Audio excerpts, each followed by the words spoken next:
అత్తమ్మా తలుపేసుకోండి, నేను ఆఫీస్కు వెళుతున్నా. అప్పటికే టైం అయిపోవడంతో గబగబా బయలుదేరాను. మా వారు బండి మీద తయారుగా ఉన్నారు నన్ను నా ఆఫీస్ దగ్గర డ్రాప్ చేసి వెళ్లడానికి. పొద్దున్నే అందరి ఇళ్లలో మాదిరే నాకు కూడా ఎంత త్వరగా లేచినా రోజూ హడావుడే అయిపోతూ ఉంటుంది. పిల్లలిద్దరిని రెడీ చేసి స్కూల్కు పంపాలి. టిఫిన్లు, లంచ్ బాక్స్లు అయి నేను కూడా తయారవ్వాలి. అత్తమ్మ ఉన్నారు కాని వయసు అయిపోయినావిడ. నాకు ఏం పని చేసివ్వకపోయినా నా పనికి అడ్డు రాకుంటే చాలనుకుంటాను. ఆవిడ నన్ను పెద్దగా విసిగించదు. మీతో పాటు నేను పరుగెత్తలేను. నీ పనులు చేసుకుని వెళ్ళవే, నేను టిఫిన్ నెమ్మదిగా తింటాను అంటుంది. పనిమనిషి మేము వెళ్ళాక వస్తుంది. తన దగ్గర పనులు చేయించటం, ఇంటిని కనిపెట్టుకుని ఉండటం ఆవిడ వంతు. ఈ మధ్య పనిమనిషి కూడా అప్పుడప్పుడు ఎగ్గొడుతోంది. సాయంత్రం వచ్చేసరికి ఆమె వచ్చి వెళ్ళిందా సరే సరి, లేదా నా పని గోవిందా. ఆఫీస్లో పనిచేసి చేసి అలిసిపోయి వస్తే ఇంట్లో నా కోసం అంట్లు ఎదురు చూస్తూ ఉంటాయి. ప్రాణం ఉస్సూరుమంటుంది. పోనీ పనిమనిషిని మార్చేద్దామా అంటే దొరకడమే గగనం అయిపోతోంది. అందుకే వాళ్లు రావడమే అదృష్టం అన్నట్టు పని చేయించుకోవాలి. ఇదంతా ఒక ఎత్తు అయితే వారి కులం ఇంకొక ఎత్తు అయిపోయింది నా ప్రాణానికి. మా అత్తమ్మకు ఈ పట్టింపు ఎక్కువ. మాదేమీ నిప్పును కడిగే వంశం కాకపోయినా ఏ రిజర్వేషన్లు వర్తించని ఒక అగ్రకులం. పల్లెటూర్లలో ఇంకా ఇలాంటివి పట్టించుకుంటూ ఉంటారేమో గాని పట్టణాల్లో ఎక్కడ కుదురుతాయి. నేను చెప్పినా ఆవిడ వినదు. ఇలా నాకు, ఆవిడకు కూడా నచ్చిన పనిమనిషిని చూస్తే అదేమో నా సహనాన్ని పరీక్షిస్తూ ఉంటుంది. ఆలోచనలు ఆగిపోకముందే మా ఆఫీస్ వచ్చేసింది. మా వారికి బై చెప్పి ఆఫీస్లోకి వెళ్ళిపోయాను. అది నా మరో ప్రపంచం. పనిలో పడితే ఇక సాయంత్రం వరకు ఇంకేం గుర్తు ఉండదు. సాయంత్రం అవుతోంది. పని ముగించి ఒక్కొక్కరే బయలుదేరుతున్నారు. పక్క సీట్ పావని బాగ్ సర్దుకుంటూ రండి ఇక వెళదాం అంటూ వచ్చింది. ఇద్దరం ఆఫీస్లోంచి బయటపడ్డాం. పావని, నీకు తెలిసిన పనిమనిషి ఉంటే చెప్పు. ఈ మధ్య మా పనామె మరీ అధ్వాన్నం అయిపోయింది. వారంలో 3 రోజులు రావటం లేదు అన్నాను. చూస్తానులే అని అంటూ ఉండగానే ఆమె భర్త రావడంతో వెళ్ళిపోయింది. వెనుకాలే మా వారు కూడా వస్తూ కనిపించారు. ఇద్దరం ఇల్లు చేరాం. ఏముంది, ఈ రోజు కూడా పనామె రాలేదు. అత్తమ్మ మోకాళ్లు నొప్పులని పడుకుని ఉంది. ఉదయం ఎలా వదిలి వెళ్లానో అలాగే ఉంది ఇల్లు. చేసేదేం లేక బట్టలు మార్చుకుని రంగంలోకి దిగాను. మరుసటి రోజు ఆదివారం కావటంతో కొంచెం రిలాక్స్గానే ఉన్నాం. ఉదయమే వచ్చిన పనిమనిషిని నిన్న ఎందుకు రాలేదని అడిగితే ఏదో నిర్లక్ష్యంగా సమాధానమిచ్చింది. నాకింక ఓపిక నశించింది. ఆమెకు రావాల్సిన డబ్బు లెక్క కట్టి ఇచ్చేసి ఇక రావక్కర్లేదు అని పంపేశాను. ఏదేదో శపించుకుంటూ వెళ్ళిపోయింది. ఆమె రాదు అని తెలిస్తే పని చేసుకోవటంలో నా ప్లానింగ్ ఏదో నేను చేసుకుంటాను. అలా వారం రోజులు గడిచాయి. కాని ఇంటి పని, ఆఫీస్ పనితో నాకు చుక్కలు కనిపిస్తున్నాయి. మరో ఆదివారం వచ్చింది.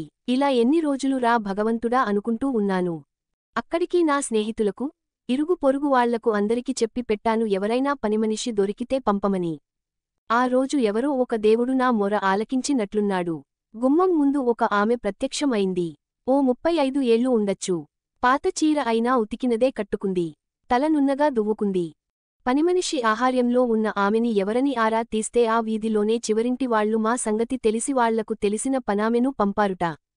హమ్మయ్య అనుకుని ఆమె వివరాలు తెలుసుకుంటూ ఉండగానే మా అత్తగారు రంగప్రవేశం చేశారు. ఆవిడకు తెలుసుకోవాల్సిన ఒక విషయానికి ఉందిగా. నీ పేరేంటి అడిగారు. లక్ష్మి అండి, వినయంగా చెప్పిందామే. అమ్మాయి, మీరు ఏ కులం అనడిగింది. ఆమె చెప్పింది. మా అత్తగారు తృప్తిగా తల పంకించి, సరే ఈ రోజు నుండే పని మొదలు పెట్టు మరీ చార్జ్ ఇచ్చేసింది. పని కూడా చాలా నీట్గా చేసింది. చెప్పిన పనులే కాక చెప్పని పనులు కూడా చేసింది. పిల్లలు చిందరవందర చేసిన వస్తువులు కూడా ఎక్కడివక్కడ పొందికగా సర్దింది. రోజు ఉదయాన్నే రావాలని చెప్పి పంపేశాను. అమ్మయ్యా, నాకొక చింత తీరిపోయింది. లక్ష్మి వచ్చాక నా ప్రాణానికి చాలా హాయిగా ఉంది. ఎప్పుడూ పనికి నాగా పెట్టదు. ఒకవేళ అత్యవసరం అయితే ముందుగా చెప్పేది లేదా లేట్గా అయినా వచ్చి పనులన్నీ చేసి వెళ్లేది. నమ్మకమైన మనిషి. ఏదీ ఆశించదు. బలవంతంగా ఇస్తే తీసుకునేది తప్ప అడిగేది కాదు. విలువైనవి కళ్ల ఎదురుగా ఉన్నా తాకేది కాదు. అత్తగారికి కూడా లక్ష్మి బాగా మాలిమి అయిపోయింది. ఆమె మోకాళ్ల నొప్పులకు అప్పుడప్పుడు తైలం పూసి మర్దన చేస్తూ ఉంటుంది మరి. తనకు 2 పిల్లలుట. భర్త పగలల్లా ఆటో నడిపి, రాత్రి అయ్యేసరికి మందు కుట్టేస్తాడట. మందు ఎక్కువైతే లక్ష్మిని కూడా కొడుతూ ఉంటాడట. ఈమె అక్కడ ఇక్కడ పనులు చేస్తూ పిల్లలని చదివించుకుంటూ ఉంది. తన కథ విని జాలి కలిగి నేను కూడా చేతనైనంత సహాయం చేసేదాన్ని. పిల్లల బట్టలు, పుస్తకాలు, నా పాత చీరలు అన్నీ ఇచ్చేదాన్ని. ఎలాంటి ఒడిదుడుకులు లేకుండా ఇలా సాగిపోతున్న తరుణంలో ఒకరోజు నా కొలీగ్ పావని మా ఇంటికి వచ్చింది. మేము ఏదో మాట్లాడుకుంటూ హాల్లో కూర్చుని ఉన్నాం. అంతలో కాఫీ పట్టుకుని లక్ష్మి వచ్చింది. పావనిని చూడగానే లక్ష్మి ఒకంత కంగారు పడింది. గబగబా కాఫీ ఇచ్చేసి అమ్మా, నాక్కొంచెం పని ఉంది, వెళుతున్నా అంటూ వెళ్ళిపోయింది. పావనిని చూసి లక్ష్మి ఎందుకంత కంగారు పడిందో నాకు అర్థం కాలేదు. విషయానికి ఏమిటని తననే అడిగాను. నీవు ఈమెను ఎలా పనిలో పెట్టుకున్నావ్? వాళ్ళు దళితులు, మా ఇంట్లో కూడా వేరే కులం అని చెప్పి చేరింది. నాకు నిజం తెలియగానే వెంటనే పనిలోంచి తీసేశాను. ఇప్పుడు నీకు కూడా నిజం చెప్తానని పారిపోయింది అంది పావని. నాకు ఒక్క క్షణం చేదు తిన్నట్లు అయిపోయింది. ఇన్నాళ్ళూ మా ఇంట్లో తిరుగాడింది ఒక నిమ్న కులస్తురాలా? ఇన్నాళ్ళూ నేను ఇలాంటివి పట్టించుకోను అనుకున్నాను, కాని నాకు ఇంతవరకు అలాంటి అవసరంగాని అవకాశంగాని రాలేదు. ఇక అత్తమ్మకు ఈ విషయానికి తెలిస్తే? పావని వెళ్ళిపోయాక కూడా నేనిదే విషయానికి ఆలోచించాను. కొంతసేపు గడవగానే నా వివేకం నన్ను మొట్టికాయ వేసింది. నా చదువు, సంస్కారం ఏమైపోయాయి? నేనింతగా దిగజారి ఎందుకు ఆలోచిస్తున్నాను? చివరికి ఒక నిర్ణయానికి వచ్చాను. తరువాతి రోజు నేను అనుకున్నట్టుగానే లక్ష్మి పనిలోకి రాలేదు. ఫోన్ చేశాను. లక్ష్మీ, ఎందుకు పనికి రాలేదు? నువ్వు రాకపోతే నాకు ఇబ్బంది అని తెలీదా? దబాయించాను. రమ్మంటారా అమ్మా? ఆశ్చర్యంగా అడిగింది లక్ష్మి. నీకెందుకు వచ్చింది అనుమానం? రమ్మని చెప్తున్నాగా. ఫోన్ పెట్టేశాను. అరగంట గడిచాక లక్ష్మి మెల్లగా వచ్చినా ఎదురుగా నిలబడింది. ఆమె కళ్లలో తప్పు చేసి దొరికిపోయినప్పటి భీతి. క్షమించండి అమ్మా, నా కులం పేరు చెప్తే ఎవరు పని ఇవ్వడం లేదు. పిల్లలు పస్తు పడుకోవడం చూసి తట్టుకోలేక అబద్ధం చెప్పాను. ఇప్పుడు మీకిష్టం లేకపోతే పని మానేస్తాను అంది దీనంగా. ఏం మానేయ నక్కర్లేదు, వెళ్ళి నీ పని చేసుకో అన్నాను. లక్ష్మి ఆనందంగా లోపలికి వెళ్ళిపోయింది. ఇంతకు ముందు పనిమనిషిని కులం చూసి పెట్టుకున్నాం గాని ఏం ప్రయోజనం? పనిచేసినంతసేపు దానికి కాపలా ఉండాల్సిందే. టీలు, టిఫిన్లు మాకు తక్కువైనా తనకు తగ్గకూడదు. విలువైన వస్తువులు కాస్త అజాగ్రత్త అయితే చాలు మాయం అయిపోయేవి. ఏమైనా మాట్లాడితే గొడవ పెట్టుకునేది లేదా పని మానేసేది. ఆమె కంటే లక్ష్మి ఎంత నయం. అలాంటి లక్ష్మిని కేవలం కులం కారణంగా వెళ్లగొట్టడం ఎంతవరకు సబబు? కాని అత్తమ్మ గారికి ఈ విషయానికి తెలియనంత వరకు పర్వాలేదు.